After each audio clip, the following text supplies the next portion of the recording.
Welcome to the Call to Harmony, where we explore the inner journey to oneness with self, others, and the divine.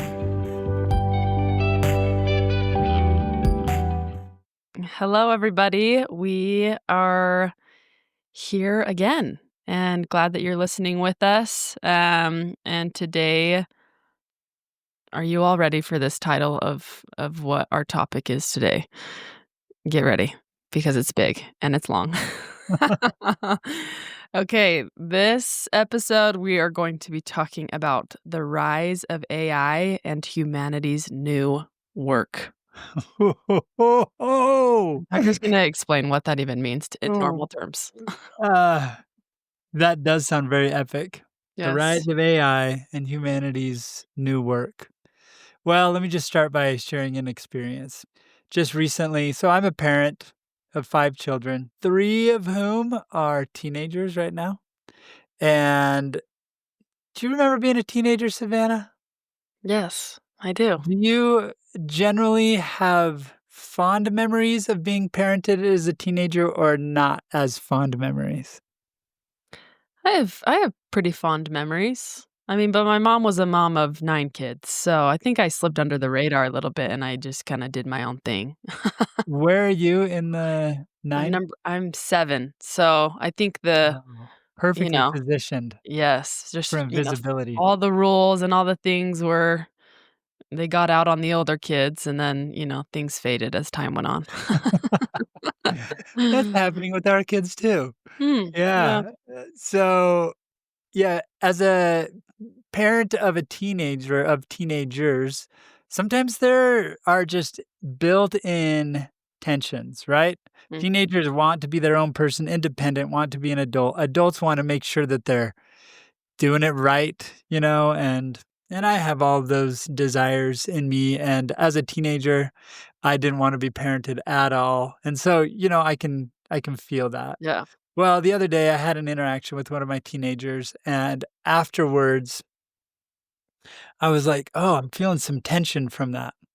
So, as we do inner work on this podcast all the time, I was just like, "Okay, I'm gonna sit with this." So I just slowed down. I was like, "Where do I feel that tension in my body?"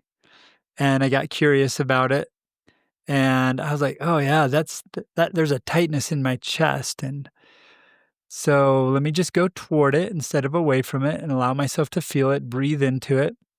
And I breathed into it and I sat from it, and all of a sudden, like, all this wisdom came from it. It was like, "Oh, this comes from a past interaction with one of my other kids who was in a similar situation, and it didn't work out super great, Mm, um, in that situation." So I'm, like, having pressure that that's gonna happen again, and I was like, "Oh, I see that, and this is a different situation. I don't need to bring that drama into this," and I just kinda relaxed, and there was clarity, compassion for me, compassion for my teenager, and compassion for my past teenager as well comes up as I think about this, and I was like, "Oh, man, that's so relieving to mm, just sit with it for a moment, feel it, acknowledge compassion for everybody, and move forward in a lighter, more liberated way."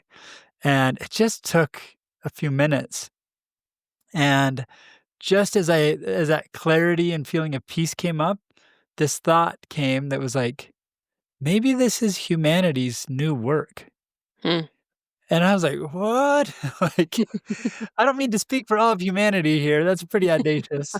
But as I started to think, what does that mean?" I was like, "Well, AI is rising, and things are shifting and will continue to shift in our society and in our lives and how we spend our time, how we do our work.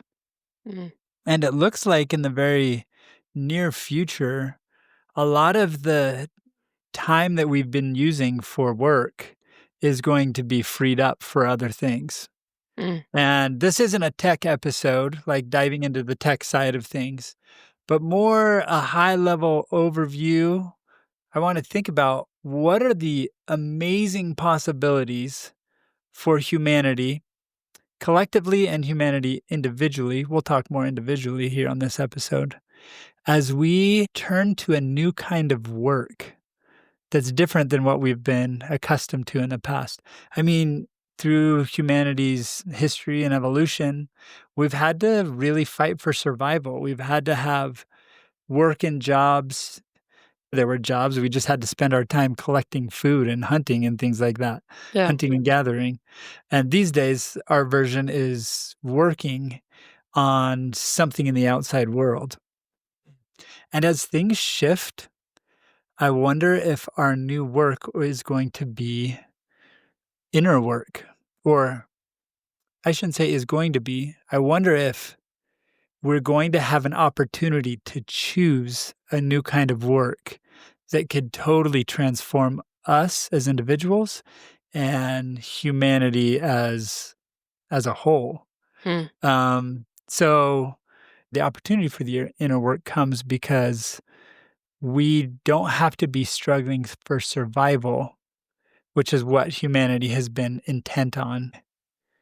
We can turn our focus to thriving and transforming and leveling up our consciousness and our compassion and our love. And the earth could just become an amazing planet if we turn our attention from outer work and survival to inner work and thriving and Mm. healing and Yeah. the work of love and compassion. Yeah. That was a long description. What are your thoughts as I I that just up? think that I think everyone maybe knows, obviously, I I don't know that any of our listeners are out there hunting for their own food, and gathering berries in the forests, If but you are, if you no, are, that's shade awesome. on you. I would love to learn how to forage. I don't know that I wanna learn how to hunt. I think I'd be sad, but Yeah. I think that everyone has felt maybe some level of that survival mode, right? That we tend to get into, whether it's because we have some emotional distress or financial stress or family, different things go on, so many things that are grabbing for our attention and for our focus and energy and all of those things. And so I think that it's so hard to do inner work, which I'll have you define, Tucker, because I just wonder what everyone thinks when they hear that. Maybe there's some different definitions, but that it's hard to do that when your brain is in like a fight or flight mode all the time. And I know that I've experienced that a lot and in different ways and for different reasons, but I'm sure everyone could maybe think of a time where they felt like they were literally just surviving. They were just getting through day to day. Didn't really have time to think about other things, but just how to keep going, how to get to the next day. So I think that this feels hopeful for me, at least, of like, okay, hey, this is an opportunity to maybe do this inner work, right? And that word thrive just really stood out to me. I was like, oh, I'd love to thrive and not just be surviving. Like Mhm. it's exhausting to just be in a survival state all of the time. And so if there is an opportunity to actually do things that will allow me to thrive in my life, that feels hopeful and exciting and, makes me curious. So I'd love to hear what your definition of this inner work you're talking about is, so that our listeners too can maybe have an idea of what that actually means. Yeah. And if you've been listening to the podcast, we've been doing inner work all along, maybe not using that phrase for it, but inner work is the work that leads us into a state of harmony. And to define inner work is the work that only you can do within you. Um, it's the work of healing your pain. Mm. It's the work of facing your shadow self, facing your shadows and parts of you that have been ignored and pushed to the side because they're uncomfortable. Um, it's the work of healing even generational trauma. All of us come into this world and we're parented, and the normal way of things has been, because we've been in survival mode as humans, is that whatever pain got passed down to us from our parents we receive and not knowing how to process it or to do our inner work to heal that pain, we pass pain on to the next generation as well. Mm, Not because we're purposely doing it. This isn't an accusation. This is just how it works if we don't know how to do inner work. Richard Rohr once said, our pain will either be transformed or transmitted to others. mm, And that might be our kids, or it might just be other humans. Because if we're living in survival mode and we haven't learned to do inner work, guaranteed we are carrying pain in our bodies. We've talked about how we push down discomfort, right? And when we push down discomfort and we suppress it, it gets stored in our bodies and we carry it around with us. We probably don't realize we're doing that because we're in survival mode and just looking at the outside world, trying to arrange things so that we can survive. But we carry around that pain and then we pass it on to others. Maybe we have an interaction with somebody that triggers us and we don't even know why, but we're just short with them and we pass on pain to them. And then they go on to another interaction and they pass on that pain to somebody else. And that's just been how humanity has been since we've been in this survival mode. mm, And we can look around us at the world right now and see it's got its real downsides. We have wars that have gone on between nations for thousands of years because of the pain that's been transmitted without being transformed. And it's just been handed down to generation and generation and generation. mm, We've got prejudice, we've got all kinds of pain that we hold on to, and we're transmitting, but we're not doing it because we're bad people or because it's just because we haven't known how to slow down, do the inner work that transforms us mm, so that pain gets transformed and replaced with compassion and wisdom and love. And once you start to do inner work, let's say I have a past pain from being bullied, as this isn't hypothetical, okay? It started hypothetical and then it went real. I was like, oh, dang, I just said that. So I was bullied in junior high, and it really changed the way I saw the world. I remember walking down the hallways of school and being afraid of walking around the next corner mm, because I was gonna see one of these bullies that would come after me, and I just lived in fear all the time at school, and I was in fight or flight, and, that, uh, pain I carried with me, and sometimes it would be transmitted to my younger siblings, right? Like, I didn't know inner work as a teenager, mhm, right? And so I would transmit that pain to my siblings or my parents or others, or just inside in my thoughts, I would hold really negative thoughts or have some negative energy toward these bullies or toward other people. And that's just kind of how I grew up. And as an adult, it's affected me. But being able to learn inner work, I used to drive down the street, and if I saw 2 kids and one that looked like they were bullying the other, I would, I've pulled over my car before and interviewed with 2 kids that I did not know at all, oh right? my Just gosh. because I hadn't transformed my pain, and, I think it was out of the goodness of my heart in some ways, but also I think it just scared the jeebies out of the kids. It was a strange Um, man. yeah, strange man intervening and maybe they were joking or whatever, but my pain wouldn't let me see things clearly. I would just be controlled by it, right? So, and I didn't I don't want anybody to think that I'm, like, hurting kids. I'm trying to, like, save save a kid from being hurt more in an interaction, but I just You couldn't. start bullying the bullies, that's what you've done. That's how I'm saving this world. Yeah. But that's what we do. We just transmit and we do our best, right? Mm, But it's the pain driving us rather than the divinity in us and the best in us, our highest natures. that's driving us if it's untransformed.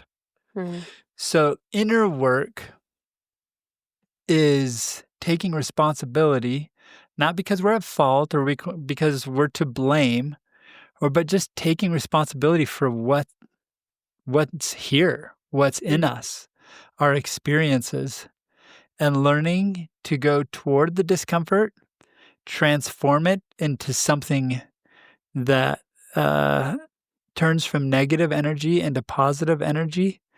And from then on, you can see similar situations be in the same places and you're not triggered and controlled and driven by your pain.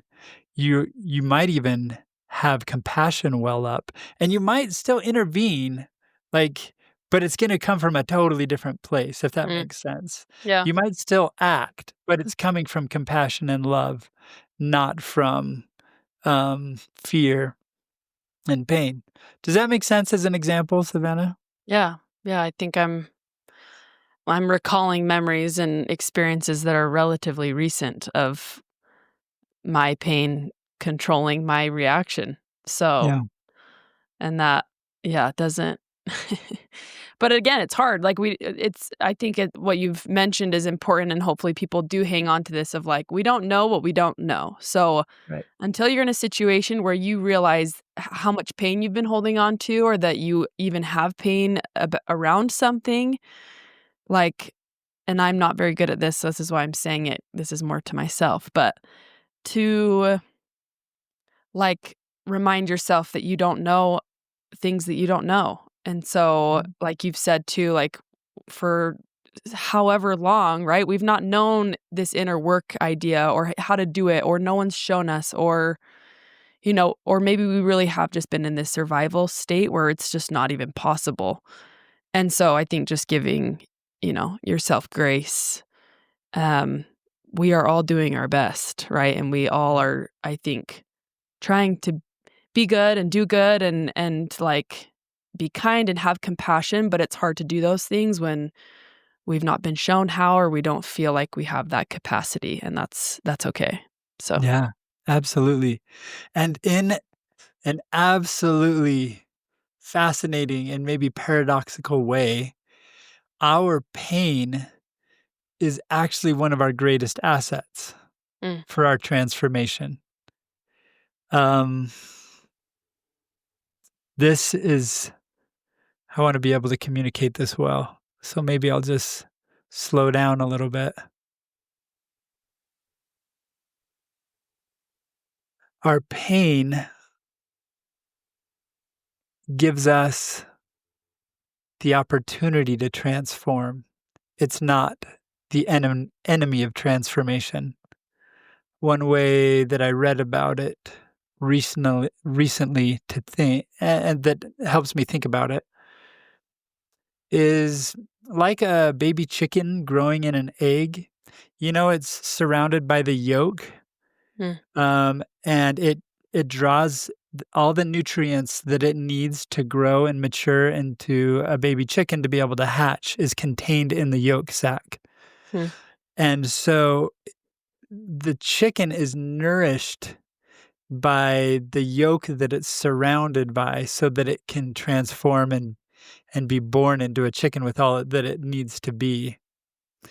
And in similar ways, we build up a personality. So we're born as kids. We come into this world pretty pure and open without this pain that we're carrying. Right? mm, As you look at a baby or a small child, I think this is why Jesus took a small child and said, "Of such is the kingdom of heaven." This is someone that's free of the ego that we develop as a response to the pain mm, that we're having, free of needing to cling to that identity. But so we form a personality and identity to kind of give us a way to be in the world, a way to see ourselves and defend ourselves from the threats and to survive. But then there's this point in our lives where we see, I don't want to be like, there's more. I wanna be fulfilled. I wanna feel connected to the divine. I wanna be loving and compassionate. I don't want to just play the roles that I've built for myself. And I don't know if you, Savannah, or if people that are listening can relate to this just deep yearning in the soul for fullness, for harmony, for something beyond a life of survival, something beyond a life of entertainment or chasing our desires. The religious word for it is the natural man, something beyond the life of the natural man going from thing to thing, trying to get satisfied momentarily, Hmm. but this yearning for wholeness. And that yearning wouldn't come if we didn't have the hollowness of the ego, if we didn't experience the the shallowness of life in survival mode. Hmm. And our pain and our ego are like the yoke that we're surrounded by that is actually going to become the the food, the nutrients, the nourishment that is going to nourish our transformation. Does that make sense? Do you see Yeah. that analogy? Yeah, for sure. Yeah, and it makes me think of a scripture actually. Yeah, Of bring it. all things. Just in the Book of Mormon, which is a book in our faith tradition, a character, someone named Alma in the Book of Mormon talks about this deep pain, Mhm, and he experiences a transformation, and he talks about that as deep and intense and hard as his pain was, the joy after this transformation was just as big, as great and as intense, right? But kind of on this opposite side, and I think that this idea of the hollowness, right, of the ego of that is created by our pain and our experiences is just this space to be filled with mm, joy and compassion and love, right? After this transformation where we can look inside and recognize, oh, there is this hollowness, there is this, right, space that needs to be filled with something more. And that's kind of where I feel like you're coming out with this like yearning, right? I think that maybe we've all had glimpses or moments of like that feeling that we're all yearning for, and we're like, whoa, like this is it. Like this, I yeah, don't know what this is, but this is it. Um, and I think that that's a good way to look at the pain or the ego or, this space that's created inside of us is it's making space for something bigger and more beautiful and more mhm, love filled and compassion driven, um, which feels hopeful, not like, get this pain out of me, like I hate that it comes up and I am mad that I was hurt and that I have pain from X, Y, or Z. But if we could maybe slow down and actually maybe have some compassion for that pain and the space it's creating for something bigger and better, we mhm. might feel different about it. Oh, Savannah, r preach. Preach from the Book of Mormon, Savannah. That's It's been so a good. while. Like, It's been a while. I've not had a verse pop into my head for some time, so I'm surprised it still is in there. well, that's so beautiful, and that's what what we're talking about, this transformation is what every deep religious tradition is pointing to, Mm, right? And sometimes that's where people struggle with religion. It's like, "Oh, I would I don't want this to be about being just a member of the group. I want something that's gonna really fill me." mm, And sometimes religion, for some people gets feels a little bit hollow because they're they're not feeling that deep transformational connection anymore. mm. And, I wanna find what Alma said because oh, yeah, here it is. It's Alma 36:21. It says, "And oh, what joy and what marvelous light I did behold! Yea, my soul was filled with joy, as exceeding as was my pain." That's a really powerful concept, Mm. is that it's who doesn't want exceeding joy, like great joy? But the depth of our joy is dependent oftentimes on the depth of our pain. Yeah, And that can be hard to swallow, hard to sit with. for sure. But I'm not advertising go out and get more pain. You have plenty, right? We all have plenty. We all have all the pain that we need already stored inside us Mm. as ego, that yoke sack that's surrounding us all. And all we need to do is let that yearning work in us and then turn to the inner work that's ours. And Mm. instead of trying to ignore it, the common way, we talked about this on our net practice episode, our common way of dealing with pain in 2025 is to buffer. It's to go avoid it somehow, do something else. But instead of that, if we can learn to see, oh, there's pain coming up, let me lean into it. After maybe just as simple as a few minutes, like I shared earlier, you will find clarity and liberation on the other side of it, and you will have more room in your soul for joy, Mm. and you will have more harmony in your life. And that's our work. That's the inner work that humanity is being invited into by all the great religious traditions, all the deepest wisdom in the world. That's what Buddha and Jesus and Lao Tzu and all of these yogis and monks and nuns and Mm. people that have taken the time to slow down and be still and do this inner work to transform what's there into heaven that you carry with you. That's what this is all pointing to. And it's kind of exciting to think we're at a transitional point in the world where maybe we as a world can give the time that's needed to inner work. Mm.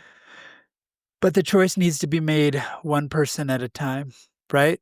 The inner work can only be done by that person. You can go to a therapist, but they can't do the work for you. They can point you toward it. You can go to a church leader, but they can't do it for you. They can point you toward it. You can go to just other people, but our inner work is only ours. Mm. And so maybe we'll wrap up this episode, Savannah, by just doing some really simple inner work, a really simple practice. Maybe somebody has never before heard the concept of inner work and never done anything overtly trying to do some inner work. So maybe we just do something really simple, Yeah, a little piece of inner work that is achievable right here, right now, in just a few minutes. Okay? sounds good. All right. So if it's safe for you, I'd invite you into this inner work by closing your eyes. If it's not safe to close your eyes, whatever you're doing, just see if you can bring your full focus for a few moments and an intention to engage in important work with what's already within you.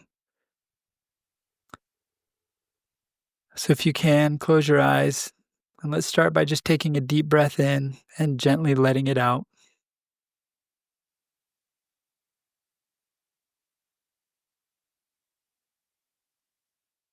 Now bring to mind something small that's been bothering you lately. We're just going to take a little nibble at this inner work, not something huge and traumatic at this point, but just something small that's been bothering you lately.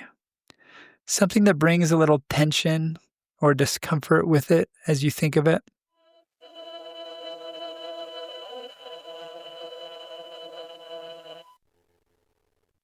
And as you think of it, just notice where you feel it in your body.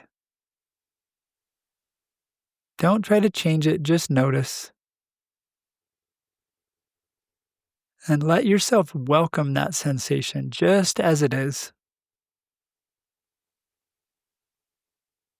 breathe into it.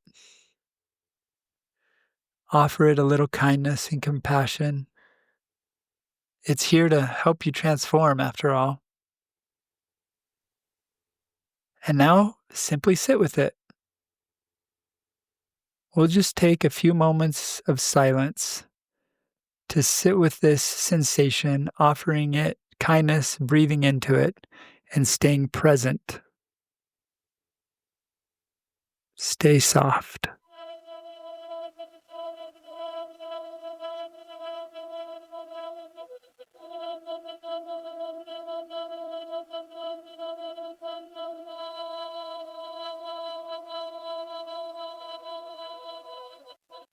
Now notice what's shifted, if anything. Noticing is the work.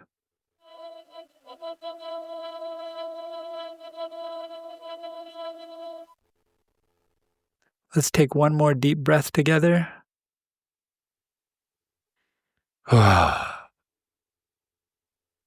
And gently return. You can open your eyes. Thanks for joining us today, everybody. And thanks for doing that little inner work practice. As simple as it is, just a gentle inward turn, welcoming what's there, allowing it to be there, can cause a little bit of a transformation. It can replace the space that's been taken up by pain and discomfort with a receptacle for joy and peace, liberty, and of course, harmony. So thanks for joining us today. We will see you next time. Bye. Thank you for listening, and we hope you will join us next time on The Call to Harmony.